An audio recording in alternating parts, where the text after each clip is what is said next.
What's going on, everyone? Jordan here, and today in this video I'm going to review the Texas method, which I just finished recently. I'm just finishing work right now, heading to the gym, in case you're wondering why I'm wearing this clothing. Enough from that. So for the Texas method, I started that I think I started the Texas method around either April or May of this year, and I just finished on October 31st. And my progressions were, I believe I went from strong lifts, and I finished strong lifts and started Texas method with, I believe, a 5 rep max of 280 for squat. I think I did either 205, 210, or 215 for 5x5. No, I'm pretty sure it's 205. Sorry, yeah, I did 205 for 5x5 for 5 reps. Sorry, I did 205 for 5 at also at the beginning, and deadlift I think may have been about 315. I can't really remember that one. So that's roughly how strong I was for the big three when I first started the Texas method. And now I maxed out for 1 rep maxes. So mind you, this is going to be different. 1 rep max for squat is 405. 1 rep max for bench 240, and 1 rep max for deadlift is 425. So as you can see, like, quite a bit of improvement. However, I did have to change the program around. It is kind of customizable. So the Texas method is, if you haven't figured it out already, first day or your first workout day is volume day. So you just get a lot of volume in, medium intensity. Then you have a recovery day for active kind of recovery sort of day, just to get a little bit more stress in your body, but not too much to really cause more fatigue. And then by the last workout day, so it could be Friday, Saturday, whatever, your body should compensate, and that's when you push for a new 5 rep max. I had to change it around. I took out power cleans on the first workout and just put deadlifts, I think for 3x5 or 5x3, whatever I felt like, really. And I did that pulling sumo, because I normally don't pull sumo, and I wanted to get better at that and hopefully carry over to my deadlift, my conventional deadlift. So I did deadlifts then.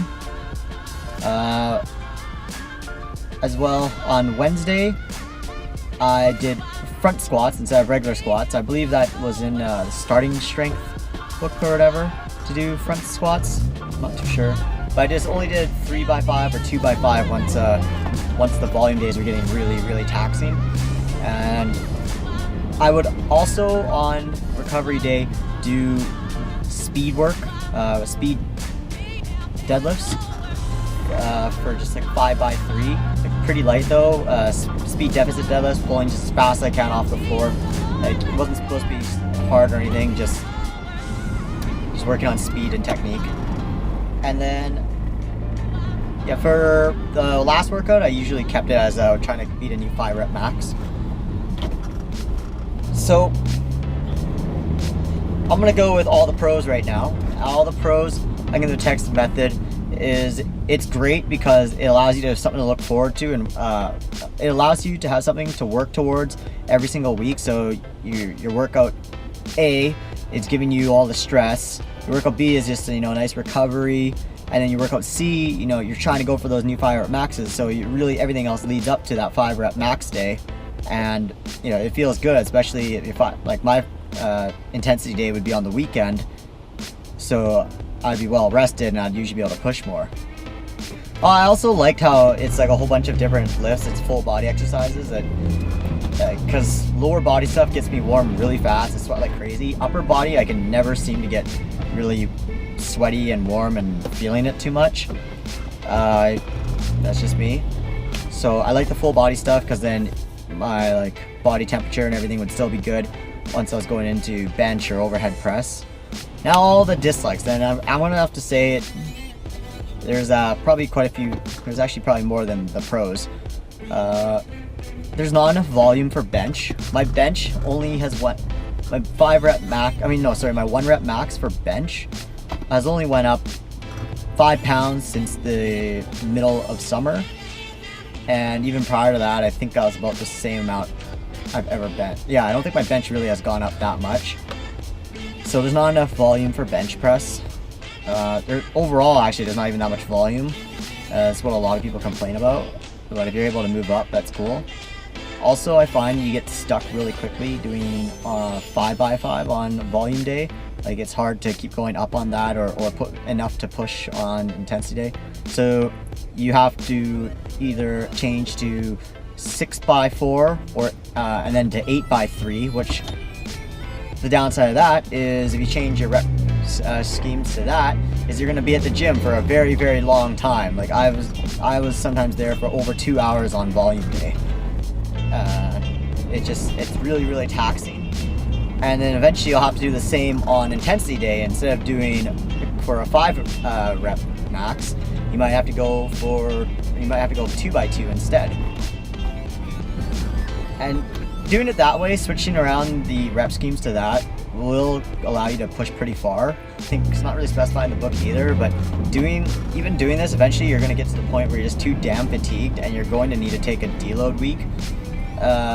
So like for me, I had to deload about every 8 weeks. I should have deloaded every 6. It was just too taxing on me at some points. Also, I don't feel like there wasn't enough deadlift volume.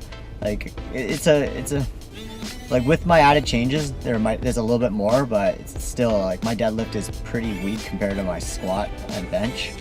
So I just wish I had more deadlifts in it. So that's pretty much my only concerns with the Texas method. I would recommend it for people that are coming off of either strong lifts or starting strength. It definitely gives you something to look forward to and allow you to push a little bit further. But to be honest, you're gonna have to change the rep scheme really quickly, or switch to another program likely pretty quickly as well, as there just doesn't seem to be enough volume in it. If you compare volumes between programs, like program like 531 has, I think, double if not triple the amount of volume compared to the Texas method, and then there's Shaco, which has even more than that too. And those are some popular programs out there getting people pretty strong.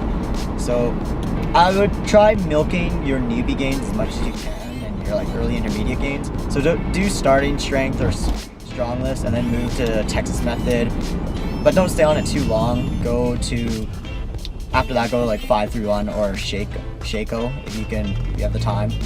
I think you'll do a lot better that way. So that's my review for the Texas method. If you have any questions at all regarding it, just let me know in the comment section below and I'll make sure to answer. And if this has helped you at all, please like the video and subscribe. I'll be putting out more videos like this in the future. Again, thanks for watching. You guys have yourselves an excellent day.